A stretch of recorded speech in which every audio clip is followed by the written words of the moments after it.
You're watching the first surviving adaptation of The Wizard of Oz, based off of L. Frank Baum's novel, The Wonderful Wizard of Oz. I will be honest, until you told me that there was a different version of Wizard of Oz, I was like, what?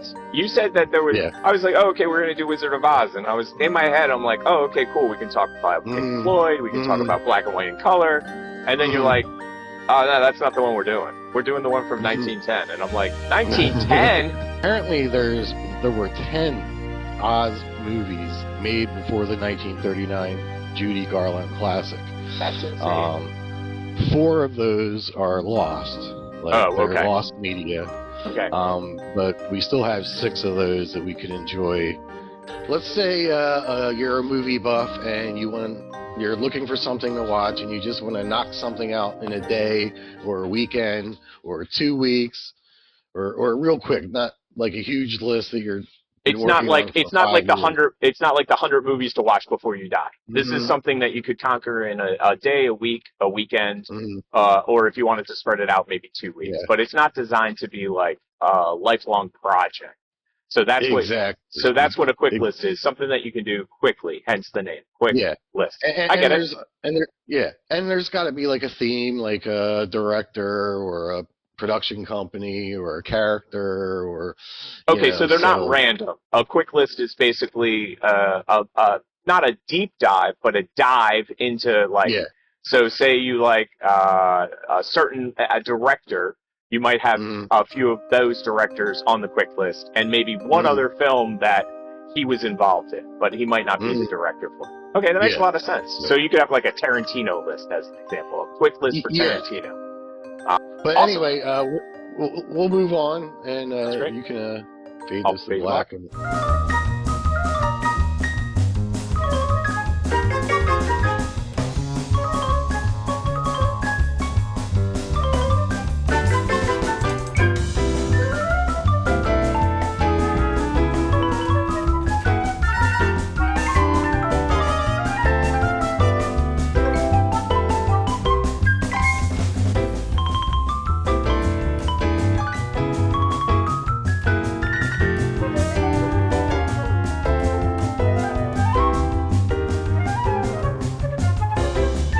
So hello all. Welcome to Phil Meets the Movies.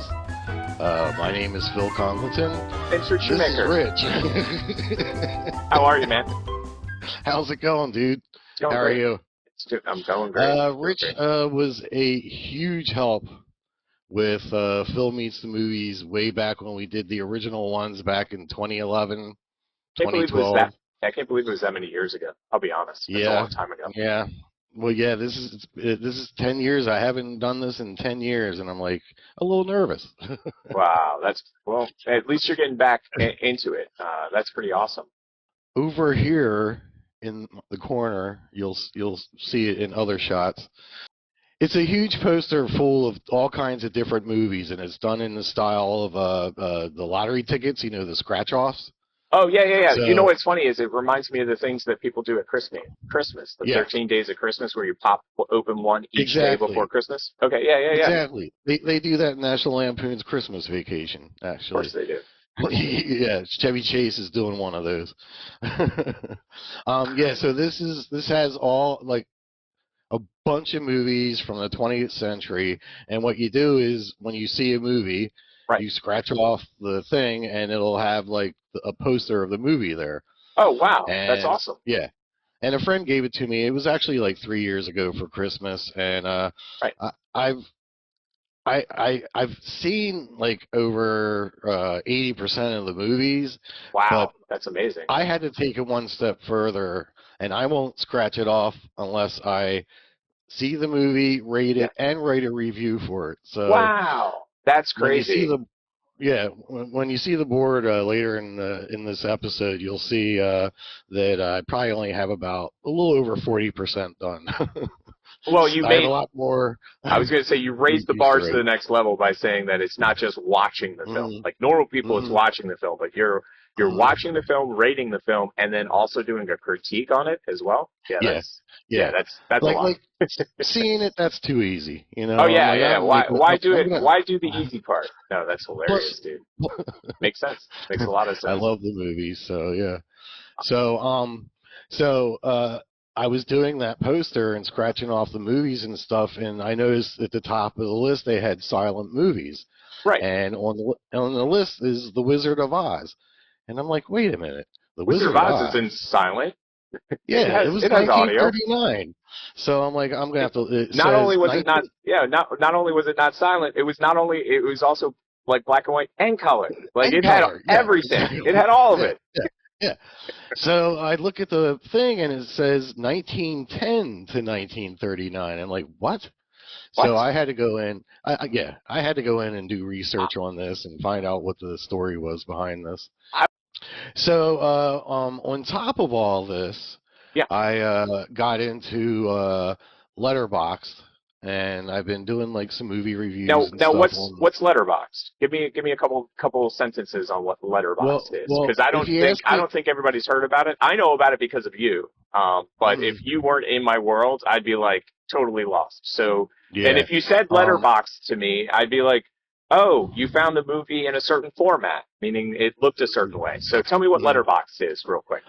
For the longest time, the big two websites for movies and stuff was the Internet Movie Database, IMDb, and I guess Rotten Tomatoes.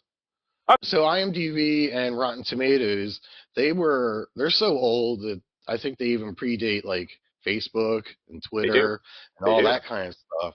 Absolutely. So as social media started to kind of take over, I guess Letterboxd, they came together to become like the social media for movie buffs.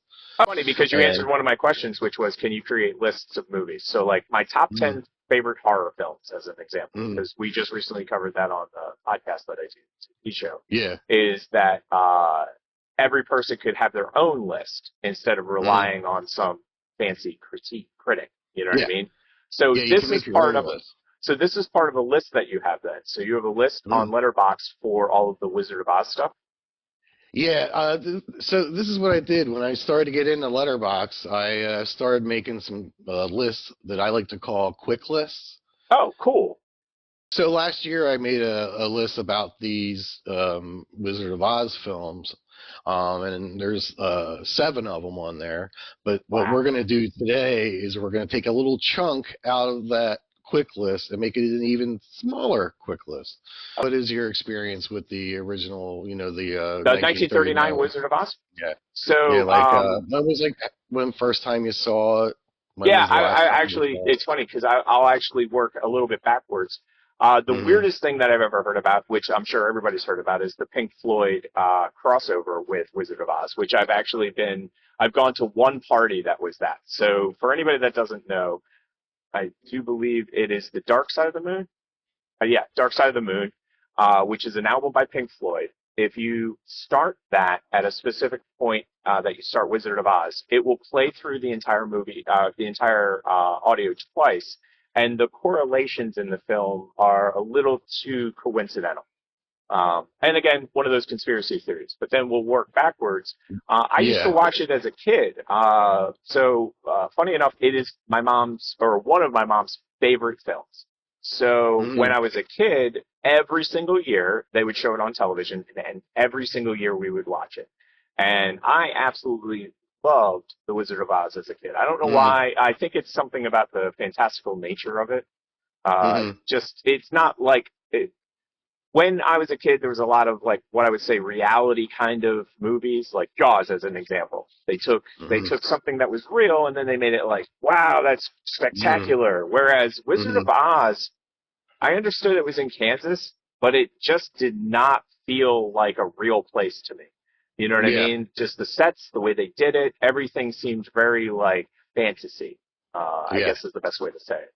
And I guess it's kind of one of the first fantasy films that I saw, because I saw it when I was like 3, 4, 5, 6, 7, 8, 9, 10. I saw it every year. Yeah. What about you? What was your first introduction to Wizard of Oz? Probably the same thing that you just said is what happened to me. Yeah. I probably saw it for the first time at like age 5, 6. Right. For some reason, the year 1974 sticks out for me. Is when I first saw it. Yeah. No, it makes sense. It had been running on television every year at the same date for 20 years or something like that. And yes, in my generation, I'm sure that if I asked my friends, every single one of them watched it. Yeah, I think the only people that didn't watch it were kids who had parents that didn't like it, because there was a very small segment of people that didn't like it because it had witches and it had all kinds of fantastical things that some parents would object to. Yeah.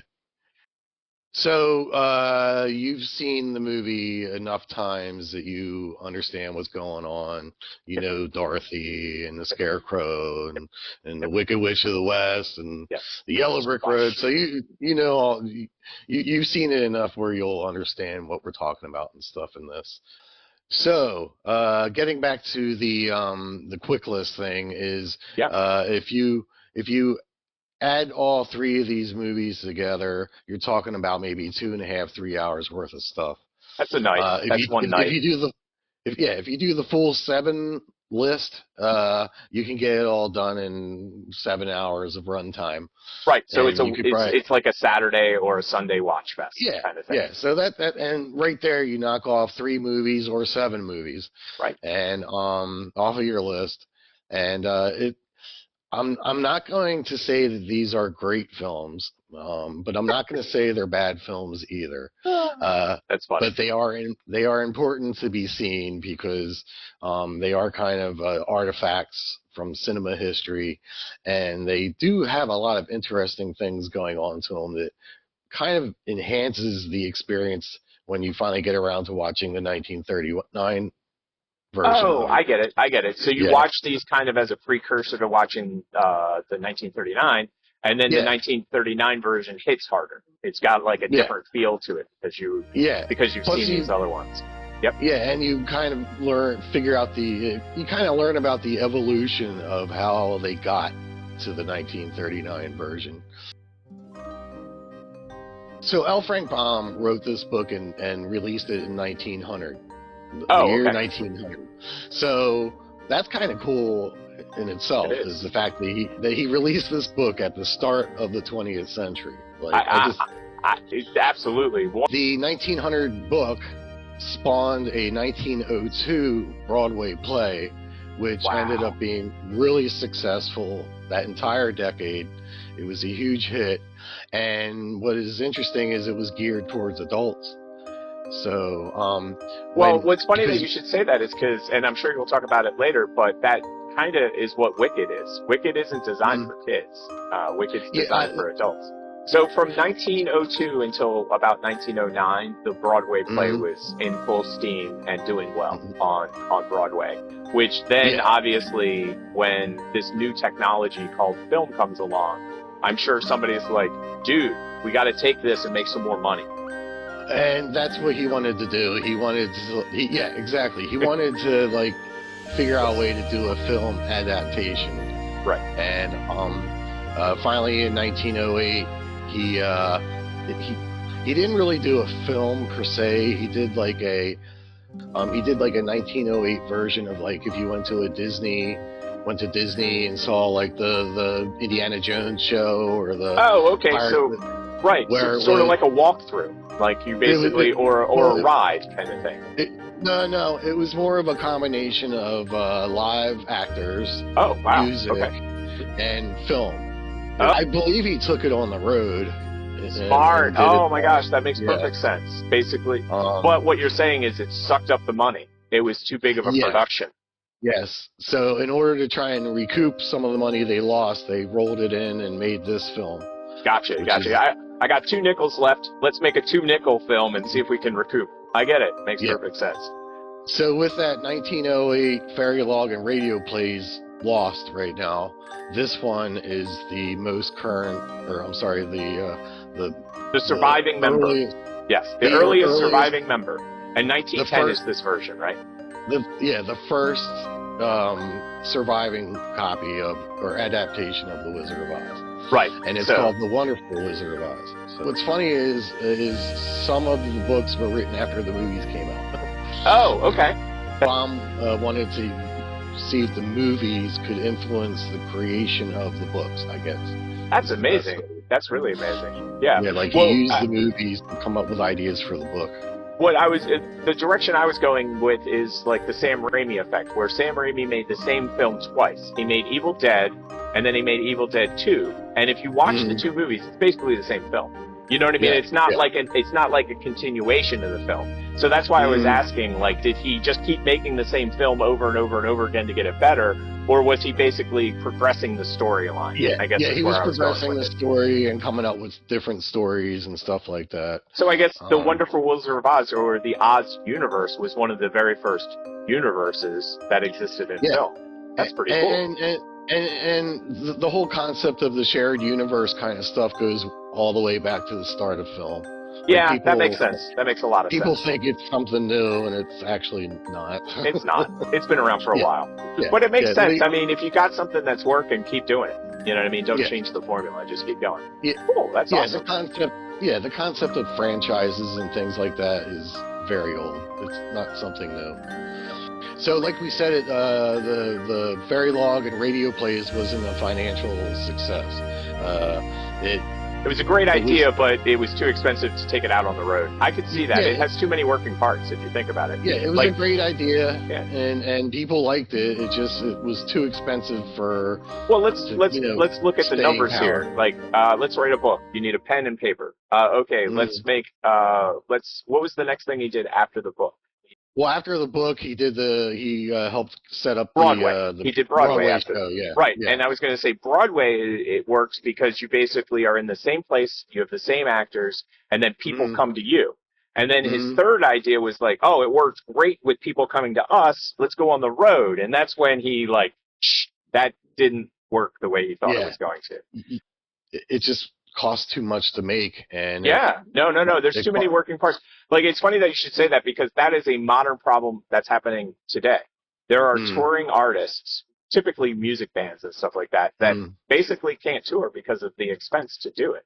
So that issue has existed, I guess, for quite some time. So so he gets done doing the tour, go on tour, and it goes badly financially. That is. So what does he do next? He decides to make a movie, correct? Is that what you're saying? And that's where we come in with this film, the 1910 Wizard of Oz. Yep. And it's really an interesting film to watch, just because it's the first surviving adaptation of The Wizard of Oz on film. Right, and you can see the similarities between the ones that will come after it, such as the 1939 version that everybody knows about. Yeah, and it was successful enough that they actually did 3 sequels to it. Wow. So I was watching the video and I was surprised. Like, the Tin Man looks like the Tin Man to me. Scarecrow, not so much. And all of the animals that they use in this section are real animals.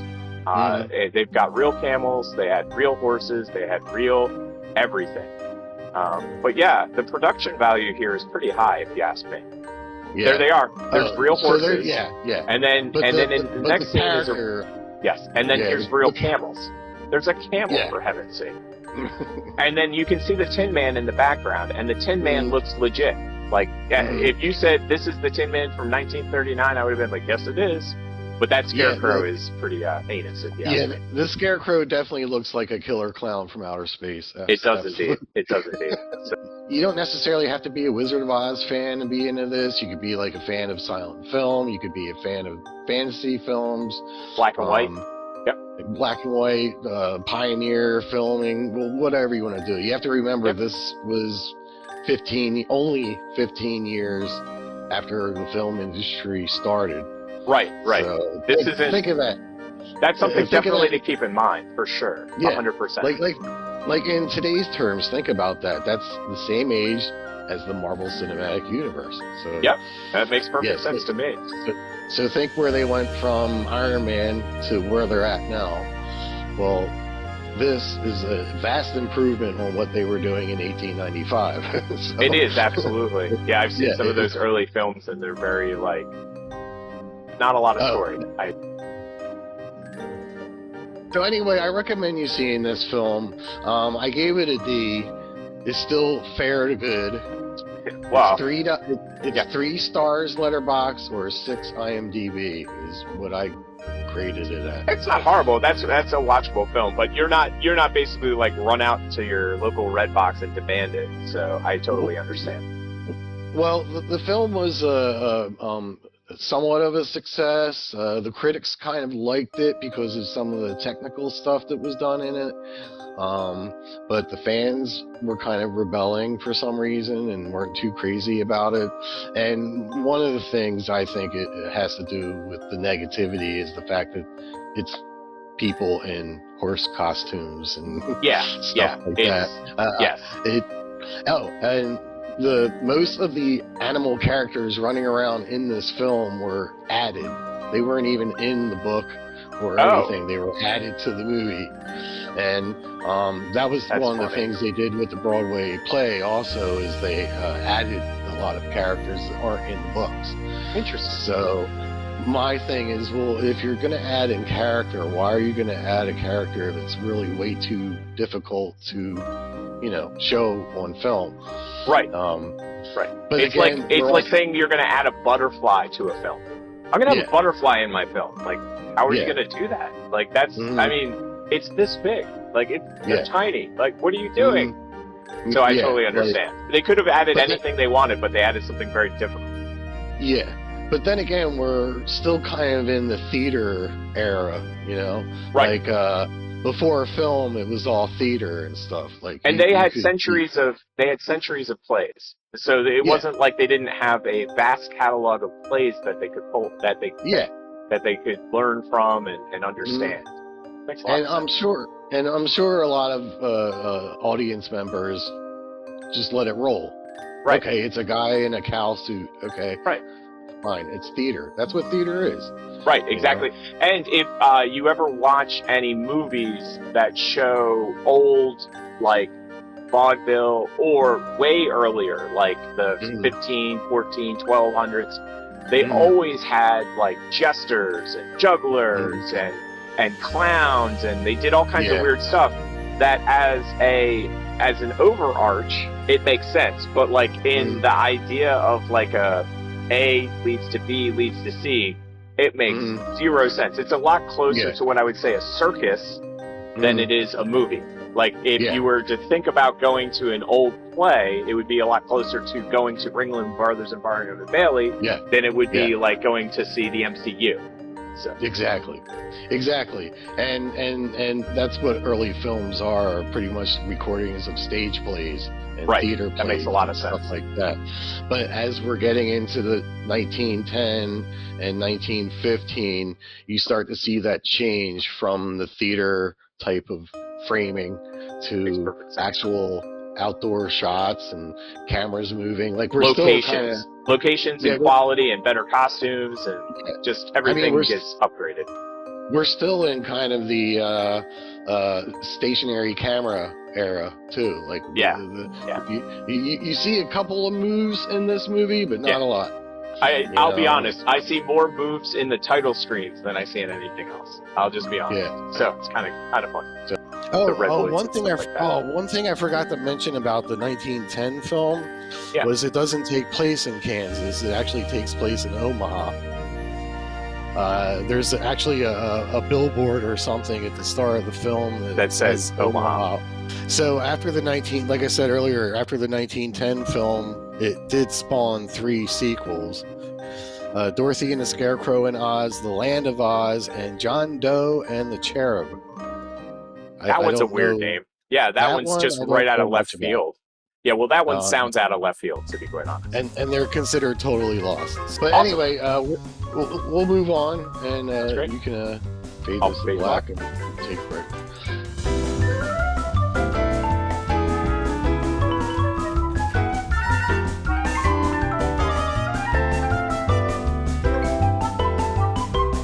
get to the Patchwork Girl of Oz, which is the first film on our list here, I want to take us from 1910 up to this point.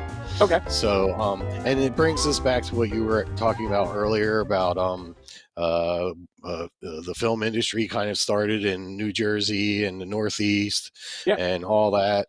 And then Edison started, muscling his way in and stuff, and it forced people to move to California, and that's how film began in California. So I'll give you Rich's take on it. How's that go?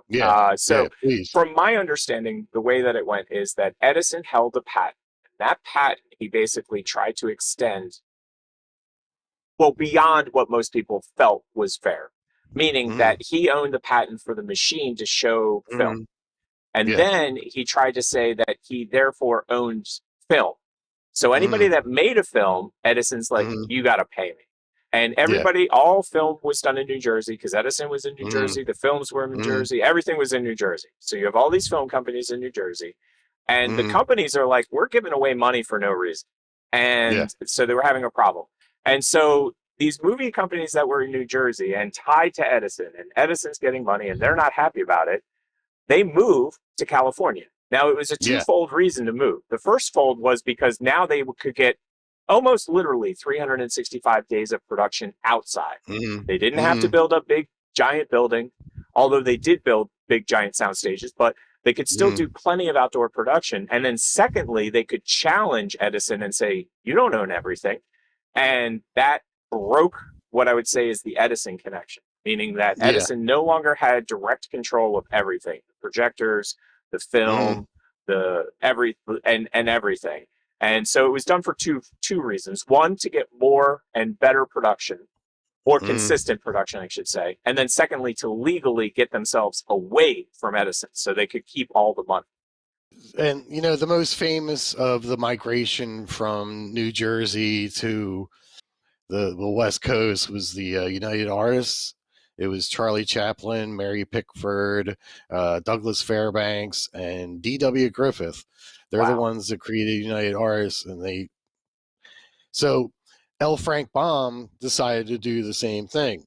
He got his stuff and went to California, and him and a couple of his wealthy friends put together the Oz Film Manufacturing Company. Wow, that's amazing. It's funny because I've heard of United Artists, but when you said that there was an Oz media company, that's what I'm calling it, although that's not the right name. When you said that, I was like, I've never heard of it. But I had heard of United Artists, and most of the film production companies, even from way back then, still exist in one form or another. But the Oz one doesn't. So I'm excited to find out the story behind the rise and fall, because obviously it didn't last forever. This one's only 81 minutes long. It's still that's still feature length. The 1910 one was 15 minutes or something? Yeah, and that's Vivian Reed. She became the icon of Oz Film Manufacturing Company. That's their logo. Oh, that's hilarious. That's awesome. Scary kind of face. She's supposed to be Princess Ozma. That's right. Okay. I'm going to have to look at my notes because a lot of these names are hard to pronounce. That one, I was going to say. I like the floating head effect, though. It's super creepy. I'll just be honest. Like, if you were to take that effect and do it in a modern film, I think it would creep people out. Yeah. So the version that is available on YouTube, I think, is only like an hour long, 61 minutes long. There is a section to this movie that is missing, and they actually indicate it in this film. You'll see it where in a it's little gone. while. Right. Yeah. And so getting back to what we were talking about with theater, like a person playing any kind of character possible. Right. So the little boy is actually an actress named Violet McMillan. Too funny. And later on, you'll realize that the Patchwork Girl is actually a man in a costume. So they did a lot of that, Right. Right. Her name is Ojo. And her uncle sitting in the chair, that's Uncle Nunky. Uncle Nunky. Hilarious. So they're living in the middle of the woods, in the middle of nowhere, and they have run out of food, and they're trying to figure out what to do, and they decide to take a little journey to the Emerald City to see if someone can help them, or if they can figure out a way to get food or something like that. So they eventually head off out into the woods on their way to the Emerald City. And along the way, they meet a bunch of interesting characters. They run into a mule. Oh wow! Whose name is Mule, Mewel. I'm telling you, these names are classic. Okay, so Mule the Mule. Yes. And they run into a crazy doctor named Dr. Pipt. Oh, thank God he has a name that's not Doctor. I was worried about that for a second. Go ahead. So, Dr. Pipt. Dr. Pipt has been working on a potion called the Powder of Life. Whoa, okay. His wife, Mrs. Pipt, is the one that puts together the Patchwork Girl.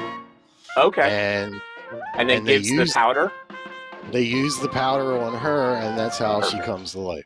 Wow, okay. So, I'm with it. Now, in the section that gets lost for this film, apparently, when the Patchwork Girl comes to life, she accidentally knocks the elixir of petrifaction onto the Uncle Nunky, Dr. Pip's wife, and another person, and they're petrified now. And they get turned to stone. Okay, I'm with you. So then, in order to try and fix this problem, they have to go out and get all the ingredients and whatever to make the potion to bring them back to animated life. And they all head out onto this journey to try and find all this stuff. So she's like this Raggedy Ann type of character. She jumps around. She's like spastic. It's like you're trying to enjoy this character, and she's just jumping all over the place, and it starts to get a little bit annoying. And, right. and the scene with the I don't quite understand what's going on there. I don't either. When I get an itch, I don't often rub against a wall. But I'm not a adult.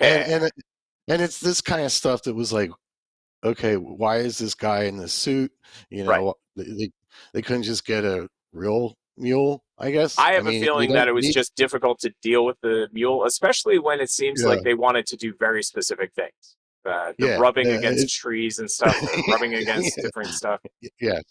And I think that was kind of part of it that kind of made audiences not like it too much. Because when there's a new medium out there, you want to see like the next level. You want to see like magic, and I think the audiences felt like they were just watching another theater play. Makes sense. This new medium wasn't providing what they were looking for, and they kind of rebelled against the film. Now, this 1914 version, how did it do at the box office? It didn't do well. Did not do well. Okay. But again, the critics kind of thought it was kind of neat, like this stuff here. They're doing, that's like, pretty high tech for the time. Yeah, I was going to say that's like special effects for the time for kids out there watching. For 18 years into the film industry, they were doing some pretty interesting effects with this film.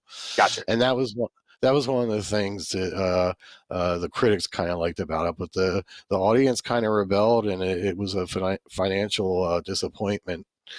I like the way that the screen is flashing, but I know that it's just the way that it's digitized. I was going to say, no, that's like deterioration on the film itself. Yeah. Oh, that's what I meant.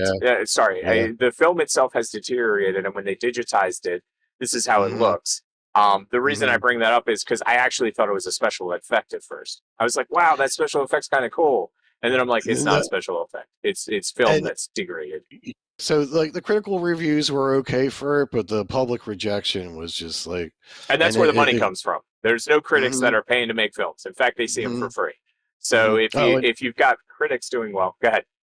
He just created his elixir of life, or whatever he calls it. Elixir, The powder. the powder of life. Yeah, Powder that's the of powder of life. rejuvenation or something. It's got a weird name. It's got Yeah. a crazy name. So now the powder is created, and his wife can throw it onto the Patchwork Girl. So for anybody that knows how heavy a cast iron pot is, that last part was completely unrealistic, in my opinion. He was hefting that cast iron pot like it weighed 2 ounces. A cast iron pot that size would be like 200 pounds. Easy. Maybe he got it at Spencer's Gifts or something like Very that. possible. Very possible. Or a Halloween shop. Okay, there you go. Here's the missing footage. Yep. After the powder of life is applied to the Patchwork Girl, Margolette, Banks, and Uncle Nunky are accidentally covered with liquid petrifaction. Petrifaction, yeah. And they're turned to stone. See, there they are, turned to stone, and there's the Patchwork Girl jumping around. And you said that that's a man, so it's a man playing a woman. No, it's a man. And I'm also sure that they had certain actors they worked with.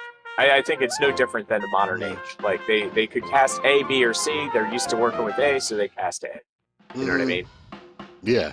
But I see what you're talking about. Yeah, very animated is the best way I would describe the Patchwork Girl. I don't think the Patchwork Girl at this point has taken a normal step. Oh, okay, there you go. No. That's kind of a normal step, sort of, but not really. It's still a film that I recommend seeing. Yeah. You can't rate it on a modern scale, I guess is the way to. Meaning, it's not going to be like the MCU. No matter how good it is, it's still made in a time where the techniques and everything just didn't exist yet. The cameras weren't good enough. The quality wasn't high enough. Petrifaction. Yep. That's so funny. These are the things you need to go get your petrifaction over. You need 3 hairs from the ended of a woozy tail, 1 6-leaf clover. Good luck with that one. And 1 gill of water from a dark well. Not a regular well. Get it out of that dark well, everybody. That's insanity. On the positive side, I did notice that the silent filmmakers started to get away from the stage theater stuff in this film. Like they were starting to do film stuff, do cinematic things. The film actually attempts some close-ups. You do see the camera move a little bit, so you can see the evolution of film going on here in these movies, how they were starting to. Yeah, I noticed it in that last section where they were showing a book. You know what I mean? Like they were doing insert cuts where they're shooting over the shoulder as opposed to just like I'm 30 feet away from a camera and it's daytime. You know what I mean? They're doing indoor shots. They're doing outdoor shots. They're doing outdoor into indoor shots, which, I mean, honestly, if you don't understand what they're doing, I could see it being lost. Meaning, like, normal people would be like, you know what I mean? Because it's just common these days for that kind of stuff to happen. But in that last shot, the Patchwork Girl tumbled out of the house, tumbled around outside, tumbled back into the house. And it might have been not a house, but that's what I'm calling it. You know what I mean? It was his workshop. So he the Patchwork Girl, which was a man, tumbled out of the workshop into the outside, tumbled back into the inside, and then they started discussing the petrifaction. And they came up with everything that needed to be gotten for the petrifaction, and they did an over-the-shoulder shot onto the actual book where they had the information on what they had to do. Yep. This is way more complicated than the last film. The last film literally was like, okay, we've got a camera move. Okay, yeah, we've moved the camera. And they got into some interesting special effects in this film with the stop motion photography. Right. The way the Patchwork Girl was built, basically using stop motion. Yeah, there's some stuff going on with the flying, like they have a flying witch, and you can't see the wires. It was kind of impressive. That is impressive. They were getting into that kind of stuff. So, I ended up giving this film an E for effort only because it does jump around a little bit, and the characters are very strange, and you tend to realize why. In 1914, they were kind of angry at this film because the characters that they added, like the animals with people inside of them just weren't translating well. I think they probably felt a little bit insulted. Right. It was too much of a mishmash, and it didn't follow the formula. And also, let's look at it from the perspective. The name of the company is the Oz. What was it? The Oz Company, the Oz Film Manufacturing Company. Right. So the Oz Film Manufacturing Company, which was derived from a book, Wizard of Oz, doesn't have any of that in it at all. Like, this might as well have been called Bill and Ted Go to the Movies. I mean, there's no like tie-in. So as an audience goer, you're going to see a Wizard of Oz film, and you get there and they've got horses and doing weird stuff. And well, I get it. I could see why people wouldn't like it. Now, you do eventually see the Tin Woodsman, the Wizard, the Cowardly Lion. They make an appearance near the end, which kind of gives you that, oh, it's the Wizard of Oz people. It's it is. You know what? I'll be honest. That would probably piss me off even more. You know what I mean? Because it's sort of like Token showing up on South Park. You know what I mean? It's just you're sprinkling a little bit of it in there so that you can say it's the same universe, but at the same time, it's not as good. It's kind of like a Doctor Strange in the Multiverse of Madness, where you get like the Illuminati, but they're only there for like 5 whole minutes. They barely show up. No, I get it 100%. And like, if you're buying into this universe, you want to see Dorothy, you want to see the Tin Man, you want to see the Cowardly Lion, and you want to see the Wizard. You know what I mean? Yeah. Those are the 4 characters you want to see, and none of them show up until maybe a couple minutes in the film. Exactly. And if you're giving it an E for effort, that's oof. Just so you know, an E+. Believe me, if you bring an E+ home to your parents, they're not super excited about that plus. Just letting you know. We also need to mention that L. Frank Baum was really only like a creative consultant or like a co-director. They got rid of the founder. They got rid of the founder and started making films without him. All 3 of these films were directed by a guy named J. Farrell McDonald. You see that up in my Yeah. I just wanted to now, was it because so real quick, was Frank Baum getting sick, meaning like physically sick, or were they like trying to push him out of his own franchise? Like, why wasn't he more involved? Was he more involved, I guess, in the I think it has something to do with the fact that he's the owner of the Oz Film Manufacturing Company, and he has to do all the work for that. That's what I was thinking too. He had to act more like a producer or executive producer type, and this makes perfect sense. Gave the job to someone else to do it. Makes perfect sense. So, but it's an E for actually all 3 of these are E for effort. Oh, don't spoil it! Spoilers. Stick around. You need to find out what the other shows are.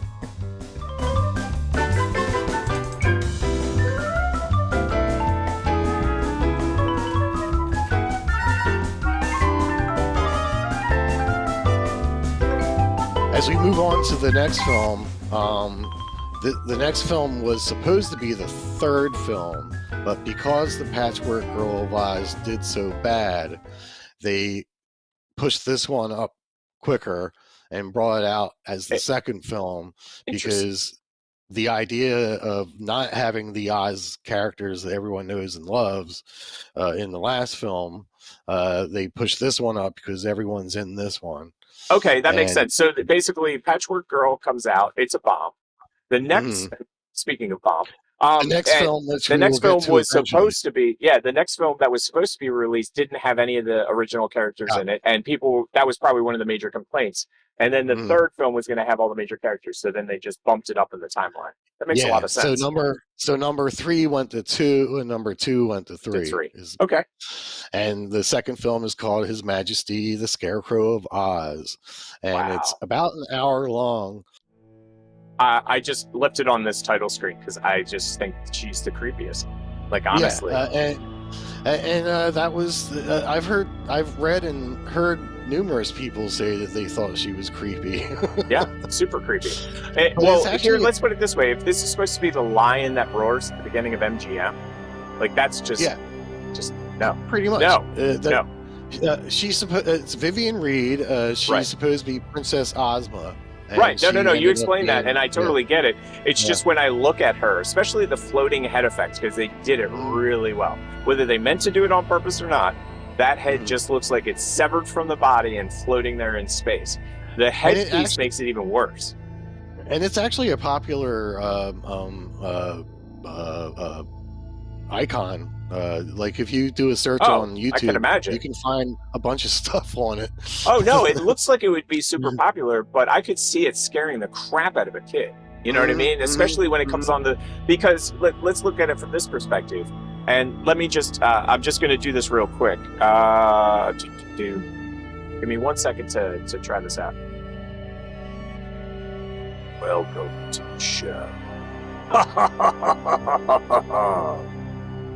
I mean, you put something like that on there and you're going to scare the crap out of kids. And obviously this is a silent film, so they don't, but you do have organists and stuff like that. So I'm sure they played something wacky when this lady came on screen. So this one says that it was created and directed by L. Frank Baum.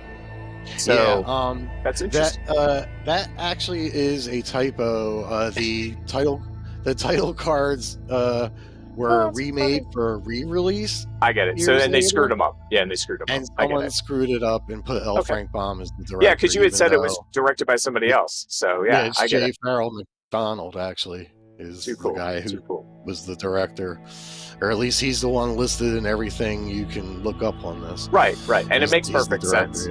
Yeah. So that's why I was like, well, then maybe Frank Baum was more like the co-director, but I think he was working more in a producer capacity. And that's what I was about to say. He was overseeing the film. He would check in on it every day or two, make sure everything was going right. Probably looking at the time, the dailies, which probably came back a week later. I wonder how fast the turnaround was on these films. Meaning that for anybody that doesn't understand film production, you shoot a film on film stock. You have to go and you have to develop that film stock before you can actually see it. So you're technically shooting blind. And modern people, meaning kids, are like, what are you talking about? Because you pull out your phone and you can see what you're filming.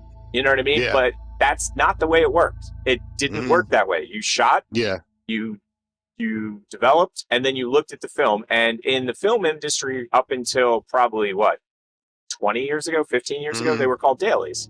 Every day you would come in and you'd look at what you did yesterday. But I wonder how quick the turnaround was. Meaning, if you're overseeing a film and they shoot on Monday, do you get to see the film on Tuesday, or do you see it a week from Tuesday or from Monday? And I know that's a minor thing, but I just find it interesting. This whole way that they do this whole production is just interesting. I would say this all happened over a period of a week or two. Yeah.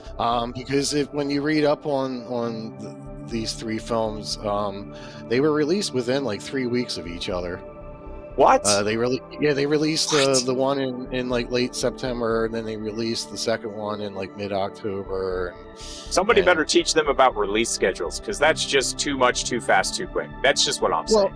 Well, it could have been where they shot everything over the summer and then put them all together. Oh, yeah. No, but what I'm saying, though, is I guess in my mind, you want it. Well, when it comes to YouTube and stuff like that, people release like 5 films or 5 things a day on like a TikTok platform. So, but I just didn't think that they would release a film that quickly.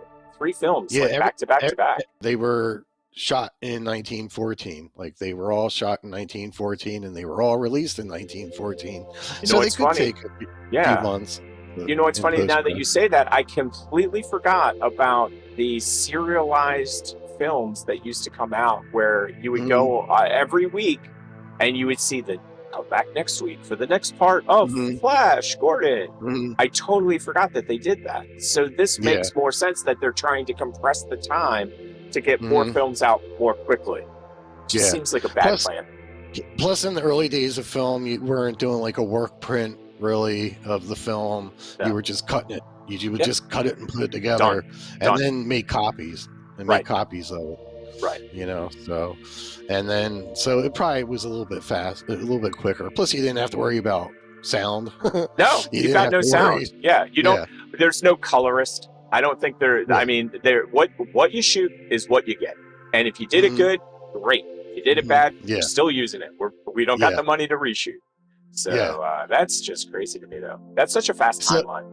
So all three of these, like 3 films came out within like 6 months of each other, maybe well, within a year. it sounded like they released them within a few weeks, but it's possible they shot them in like early. Oh, no. They 1940s. could have filmed them for like 3 years and then released them all at the same time. But I was just saying that release schedule just seems amazing to me. Okay, keep telling me some more about this because I'm digging it. So let's get into the plot a little bit. So in this dip into the Oz universe, Princess Gloria is stuck in one of those classic situations where the king wants her to marry a rich old guy, but she is in love with someone else. Of course. Meanwhile, another girl named Dorothy, our good friend, Violet McMillan, who was the young boy in the last film, is Dorothy. She's playing Dorothy now in this film. Dude, I wonder if it was like, hey, play the dude in the last film and we'll get you to be the chick in the next film. That's just hilarious. So Pierre Colderk, he is the guy who was the guy doing the Patchwork Girl of Oz. Oh, okay, yeah. He came back for this film, and he's now the Tin Woodsman. Ooh, okay. So I dig it. Digging it. Emerald City has been held in the clutches of a wicked king who is played by a guy named Raymond Russell. And Raymond Russell was Dr. Pipt in the last film. He definitely works with these same actors. Now, do you think that it was they only had a small actor pool, or do you think that he just really liked these actors? Like, which do you think? I think it's because they had a small actor pool. I think it's because they had to use the same people. It's a new industry. Yeah, it makes sense. It's still theater being recorded onto a medium. Right. You know, it's like... So, and I know that a lot of people that were in early films did not do a lot of Broadway and stuff. Like, it was a lot like today. It's like you can go left or you can go right, but people typically don't do both. Meaning Broadway actors weren't getting into silent films and silent film actors weren't getting into Broadway. Typically. That's what I understand from the time frame. Pon, the gardener, ends up rescuing Dorothy from the Wicked Witch. And then the king... Oh, by the way, the king's name is King Cruel. Krewl. Cruel. That's horrible. That's just Isn't horrible. that clever? That's clever. And horrible at the same time. I bet you he was a nice guy, that King Cruel was. So I think that's the thing that I find offensive about some of these early films is that they thought the audiences were literally the stupidest people ever. Like, we can't have a cruel king unless we call him King Cruel, because nobody will get it. There's your Wicked Witch of the West for 1914. Yeah. So King Cruel decides to freeze Gloria's heart, so she will stop loving Pon. Yes. So he's a cruel man. Yeah. After Pon saves Gloria, they flee to find help to stop the king's reign, but the Wicked Witch is still trying to capture Dorothy. And a huge chase and animal fight. There's a big animal fight with guys in animal suits. Happens near the end of the movie. So as the film rolls along in its totally unorganized fashion, we also see another reason why audiences didn't react well to the film. They shot these films in forests, streams, and lakes that can be found just about anywhere. Oh, I get it. So there's no magicalness to it. It's just basically common places. I get it. Makes sense. All they were really giving the audience was bad actors and bad costumes running around in someone's backyard, not visiting an enchanted world at all. Oh, no. It's a dizzying story. It's crazy. It that's jumps horrible. all over the place. I asked earlier what happened to the Oz Media Corp, as I like to call it, and now I know. You put out a bunch of crappy films and you go away. So the actor portraying the Scarecrow looks like he is a clown performer. Oh, no. In fact, the Scarecrow looks a lot like a clown, like a killer clown from outer space. Yeah, I was going to say that clown in the last movie was just horrific. So if it's anything like that, forget about it. So like they do a lot of strange things in this film, and stuff that makes you wonder why it was made for kids. And it was like what we were talking about earlier, where uh a lot of it was geared towards adults. There were like hidden messages and stuff, or like meat to throw to the older audience. And Right. there's So a scene it's where, basically they're playing to kids, but they're throwing stuff to adults. I get it. I'm with you. yeah, like they actually try to cut off the Wicked Witch's head, which is like, wow, that's kind of rough for kids, you know. So, I would not have expected them to do that. Like, if you had said they're going to be cutting somebody's head off, I would have been like, are you kidding me? The Cowardly Lion actually looks pretty cool, but it's clearly still a guy in a suit, you know, in an animal suit. It's not a bad attempt for 1914, but it is a little bit worse than the Patchwork Girl of Oz, so that's why I ended up giving it an E-. It still it deserves an E for effort, and I still recommend seeing it along with the other two. So this is all of the characters you were just talking about, all in one swell food. So we have the Scarecrow that looks like a killer clown from outer space, the Tin Man, Dorothy, and the Cowardly Lion. And I'll be honest, I agree with you. The Tin Man looks pretty good. The Cowardly Lion looks pretty good, and that Scarecrow is just horrific, like nightmares, nightmare material, as they would say. Yeah, it was, and I think that's what was turning off audiences in 1914 too. I totally get it. So like even though you have to try and put yourself in a 1914 frame of mind, right? There's still going to be elements where you're going to agree with someone in 1914 as opposed to current day today, you know. I guess another way to say it too, though, is that this is not the only entertainment people can get. You can go into a play. Plays exist. They've existed for thousands of years. And then you have this that is whatever this is. You know what I mean? And when you're grading it on that scale, meaning it's not film versus film, it's film versus everything else. This film all of a sudden sinks down here because I'd rather go to a play, you know what I mean? And it's a modern conundrum as well. There's the scene where they cut her head off. Ay. Holy mackerel. Yeah, that's nightmarish. Those special effects, that's though. Right. It's the Tin Woodsman that takes her head off. That's right. Yikes. Just creepy. And now she's trying to find her head. Watch this. This isn't a bad effect, though. No, the head taking off was pretty good. I was pretty impressed. And they put it right back. Yes, and I was about to say, that's pretty impressive, to say the least. So. For 1914. Yeah. We're grading this on a curve, as they would say in school. Yeah. This film was repackaged like the following year and re-released as the new Wizard of Oz. So it just had its problems, just like the other one did. Right. But there's a lot of interesting stuff going on here that's worth a watch. Definitely. Okay. Well, I was going to say people need to head out to the movie theater and see it. Just kidding. Head on over to YouTube, check out the QR code, and you can go check this out. Yeah, absolutely. Wow. You want to fade to black and take one more break?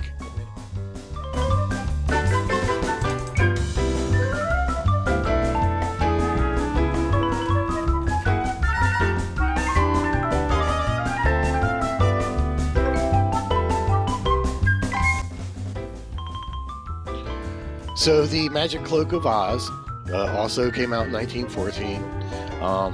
It was supposed to be the second film, but it got pushed to the third film, and it may not have been released till like 1917. Wow. Yeah. L. Frank Baum continued to have distribution problems with these films. He was also dealing with the critics because these films were not that great. Especially the audience wasn't liking them. So 3 E's in a row. That's not so good. Creepy girl. Creepy girl. Yeah. So the Fairies of Oz weave a magic cloak. It will grant one wish to who wears it, as long as the cloak wasn't obtained illegally. Ooh. So if someone gives you the cloak, you can get one wish out of it. But if you steal it, no goods. Yeah. If someone says, "Hey, borrow that cloak," you can grab the cloak and make a wish. But if you come into someone's house and take the cloak, you can't use it. Now, does the cloak have any negative effects if you steal it? Like it steals life or anything like that? No, it just doesn't work. Okay, fair enough. Yeah. So the plan is to give the cloak to the most miserable, sad person found in Oz. Wow. So 2 kids who recently lost their father are given the cloak. Violet McMillan's back, and now she's playing King Timothy. She's a boy. She's a girl. She's a boy. Now she's a king, a man king, a male king. So man, she's got a range. Actually, her real name is Bud, but she becomes King Timothy. Her sister, her name is Fluff. They have a pet mule named another mule makes an appearance. His name is Nicodemus. That's kind of a cool name. That's a cool name right there. Nicodemus is captured by thieves and taken away. And along with dealing with that, the city is invaded by the evil Roly Rogues. The evil Roly Rogues, they're like big dudes with like large large hips, and they kind of roll around and they roll down hills, and they decide to attack the town. It's so weird. So weird to me. I don't know why. Go ahead, keep going. And Nicodemus and all his animal friends get together, and there's this big, huge like animal fight near the end of the film, and it's kind of strange. I was going to say, you're not doing a good job selling this film, but I don't think there is a good way to sell this film. This film sounds nightmarish to watch. I'll just be honest. It's an interesting story, and but it jumps around, and there are some parts to it that are just like the last films, like kind of like just too technically not what the audiences were looking for. And now I understand why you're like, name a modern film as an example that you would have given an E rating to. And the reason I'm asking is so that people can put it in perspective in their mind. Like, do you have an E rating film? Yeah, I gave an E to Moonfall. And there you go. So if you're a Moonfall fan, you and Phil probably won't get along. And then secondly, if you're not a Moonfall fan, or if you've seen Moonfall and you're like, yeah, that film was garbage, then... Have you seen Moonfall? I don't think so. You should watch... Now you're going to tell me to watch another E film. I'm just looking up Moonfall, because I'm like, I don't remember it. It's a new... Okay, yeah, it's relatively new. Yeah. I know which one it is. I have not seen it. Roland Emmerich. Roland Emmerich did it. You know, the guy did Independence Day, which is a fantastic film. Moonfall is just a ridiculous concept. But, right. And I was just saying, I just wanted to find out what a modern equivalent to an E is, so that people could get it in their mind as to this is an E film, and what we're talking about right now is also an E film. Now, you have to understand, too, that, the difference between a modern E film is that you could go and appreciate it on a technical level. Do you know what I mean? But this is the kind of film that I would recommend people put on at a party in the background and see what happens. You know what I mean? Like, just take this film, throw it on in the background on your television, and just go about your day like you would and see what people do. I have a feeling that somebody would just sit down with some popcorn and be like, I'm fascinated by this film. Because there are certain things that are happening in these films that I find very interesting, because we've been watching it as we've been recording, and I'm like, that's kind of cool. And to be quite honest, my favorite part of the film so far was the film deterioration.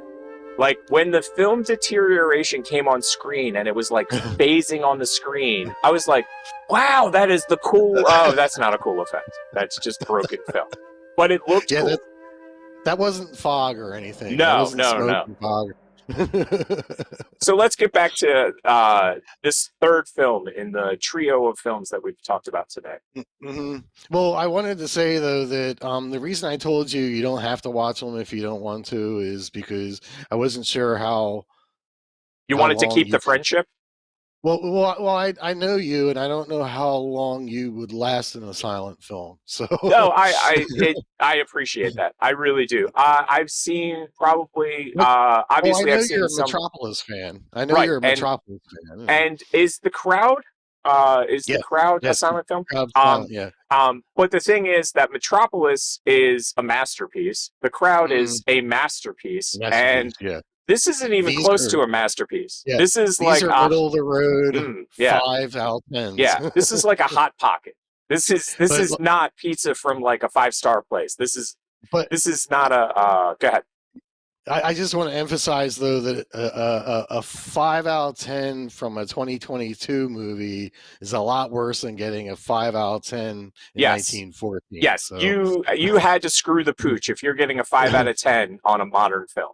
Like yeah, because that. after 125 years of film production, if you're getting things wrong, There's a problem. there's yeah, There's a problem. yeah. Unless you're doing So it on purpose, which is definitely. mhm, But yeah, like I was going to say, this is the hot pocket of films. I can get a mhm, 9.2 slice of pizza, or I can get a hot pocket, and this is a hot mhm, pocket. So I yeah, totally get it. yeah, and this is just for film buffs or film fans or connoisseurs of silent film or I think you you can know learn a lot from these early films about how production is done. You know what I mhm, mean? If you're looking at this through the eye of learning, I think these are great mhm, films. yeah, I'll be yeah, honest. This is like, to be quite honest, you learn more from a crappy film as far mhm, as what to do than you do mhm, from a stellar film. Because a mhm, stellar film is so good that your perception of reality is like you basically get lulled into a new place and your mind isn't working like, okay, this film shot did this and this film mhm, that shot did that. I remember I watched Tenet. I finished that film and went, I have no idea what I just saw. It was an mhm, amazing film, but I was like, I have no idea what I just saw. I had to watch it a second time to be like, oh, I get what I'm watching now. And when a movie can do that, where you literally get to the end and you're like, holy mackerel, that was a great film, but what did I actually see? What actually happened? yeah, That means yeah, it really grabbed your attention. Whereas mhm, something like mhm, this, you're just like, oh, okay, if I had put the camera over here. uh-huh.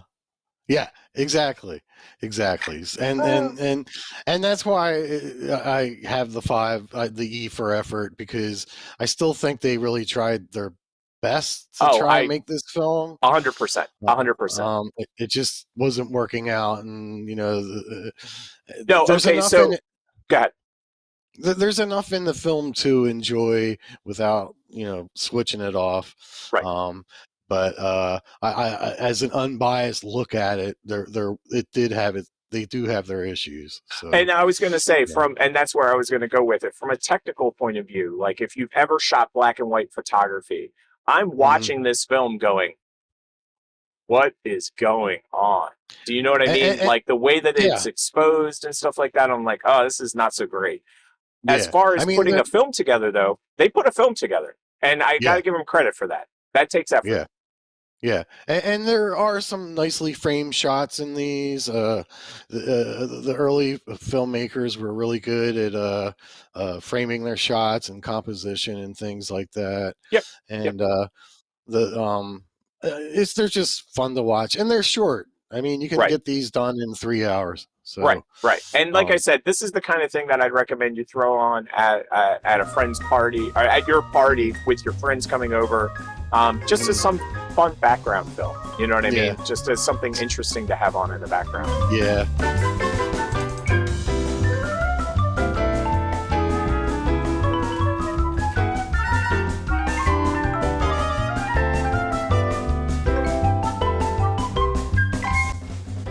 It's a shame. The Oz Film Manufacturing Company made one more movie after this before they had to shut down. So, so by 1916, I think they were already Kaputski. uh, They were they out the were getting door. absorbed, and that's how the Wizard of Oz ended up with MGM. The Oz Film Manufacturing Company got absorbed into one little company, and then that company got absorbed into MGM, and that's Makes how sense. it eventually ended up in 1939 as an MGM film. And that's another way to look at this. Without this film, The Wizard of Oz Mm, doesn't exist. And I Exactly. understand that this is not the best film, but if you don't have Mm, this film, then The Wizard of mm, Oz never gets made in 1939 because the yeah. Oz Film Company either stays in business or, Mm, you know what I mean? It doesn't get sold and the next thing yeah. to the next thing. So And even though this is bad, it leads to something good. In fact, yeah. it leads to something fantastic. Yeah, exactly. And if you watch all 7 movies in my quick list, you'll see how it evolved to 1939. It's pretty. It was. It ended up being a very interesting little project I did. I like the way that Um, journey's been going. It's funny because we're in the what I would say the lull. We're in the desert of the films right now. You know what I mm, mean? mm, We haven't gotten to mm, the mountains. We were, I think, yeah. at the beginning when we were talking about it, we were in the mountains, and then we went down into the desert. Now we're getting through the Mm, desert part, and yeah. at the end, we'll get back to the high points. Exactly. And there are some better films that come on later on in the 20s Yeah, and the 30s that were pretty good. But I wanted to concentrate on these 3 because they're a nice set with each other, and they work well as their own little mini quick list. makes sense. Makes a And lot of sense. as we move forward, doing other episodes of Film Meets the Movies, we'll branch out to other things. Like I have a quick list for the Batman films, the Tim Burton, Joel Schumacher films, and I did the Nightmare on Elm Street movies and the Friday the 13th movies. That's, I think, the only major malfunction I have with this quick list, as far as the fact, first of all, it's all E's, but that Mhm. they're all in the same cinematic universe and it's kind of the same thing. Like if I Yeah, put these 3 films on next to each other and I said pick the differences, the heck if I could. Like I'd yeah. have a hard time telling the difference between film 1 and film 3 Mhm. because they're shot very similarly. They have a lot of the same stuff going on, a lot of They the have same animal. problems They have animals with people inside of them that are rubbing their butts up against trees. Like that Yes, is, with and let me just say, they're rubbing butts up against anything they can find. Like, what is going on? Like, honestly, I've seen horses before, and they do like rub themselves against stuff. But Mhm. these fake animals do it way more. Mhm. That's all I have to say Yeah. about it. I totally recommend you looking up L. Frank Baum and reading up on his. He had a very interesting, crazy, tough life. And Yeah, here's the thing: you can't compare today's niceties with the niceties from days gone by. Like it's a different exactly, world. It just is. exactly. I mean, we're not crapping in outhouses anymore, unless you Yeah. want to. Like that's like it's a choice to do now, whereas before it Mhm. used to be a requirement. And Mhm. there's that Yeah, riding on that yeah, tree again, riding on yeah, that tree yeah. again. Every Yeah. movie. Every film had a butt scratching. There it is again. I would have been furious if I took my kids to see this film and my kids like, Daddy, why is the man in the donkey costume rubbing his butt against the tree? And then this other guy shows up with his tail in his face. Okay, yeah, no. Oh, holy mackerel. Oh, See, what is going on here? Okay, yeah. whatever. No, Now yeah. I see why these films are E's, and I also see why people gave them bad ratings at the time. I'll just be honest. Yeah. So, but there are still some good parts to them. And, Oh, no, absolutely. I mean, and honestly, like I said before, without this, we have no 1939 Wizard of Oz. So I don't care how crappy these films are. They had to exist. Yeah. Let's just say it that way. I actually have a new quick list coming out in the next week or so. Excellent. It's 25 films I rated an E for effort, and all 3 of these are on that list.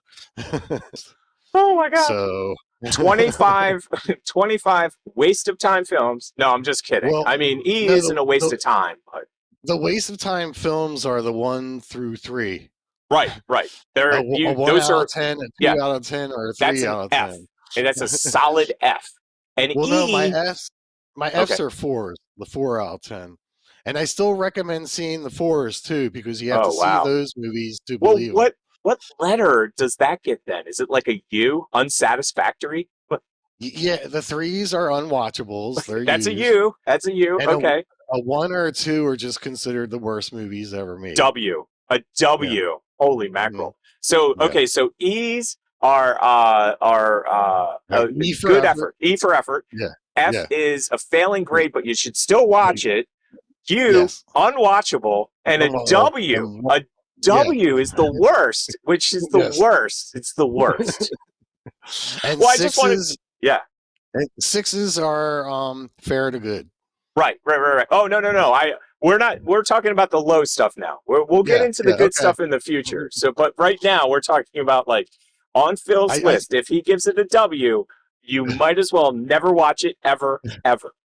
I mentioned. I just wanted to re-mention that because I gave the 1910 version a 6 out of 10. Was it the Wizard of Oz? The Wonderful Wizard of Oz. Okay, yeah. The Wonderful Wizard of Oz from 1910 gets a 6. So that's and then the other 3 got 5s. Right. So run out and see those, and then the next 3 are E. Yeah. And at least they didn't get a U or a W. I mean, a U or a W would have been bad. Yeah. That 1910 one's only 13 minutes long too. You can burn through that real quick. Yeah. That is a lunch break movie right there. Well, the other thing too, though, to keep in mind, everybody, because you're going to look at Phil's list and you're going to go, wait a second, this movie from 2022 got an E as well. Phil grades on a curve. So if it's a really old film, it's going to get a higher grade just because it was way harder to make a film back then.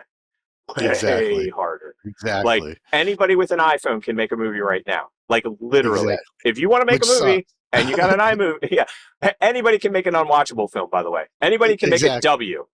Exactly. Anybody can do that.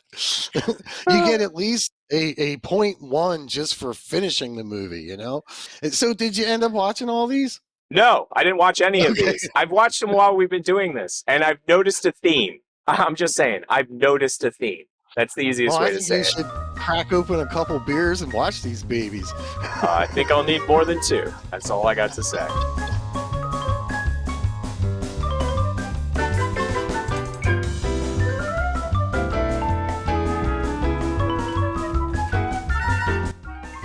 So, Rich. Yes. Hey, Phil. What's up? Thank you so much. This was a great time. Oh, I love doing it. I can't wait to do the next one, actually. Hopefully we won't have all E's. I swear, I felt like I was in English class when we were doing this. You're like, this is an E. I was like, oh, that's English class for me. Thank you for being the first guest on Phil Meets the Movies. Absolutely. The Return. Absolutely. I can't wait to do more of these. So you have an amazing day, Phil. And yeah, you too. Awesome. I'm going to hit. All right. I'll talk to you soon, man. Thanks a lot. Bye.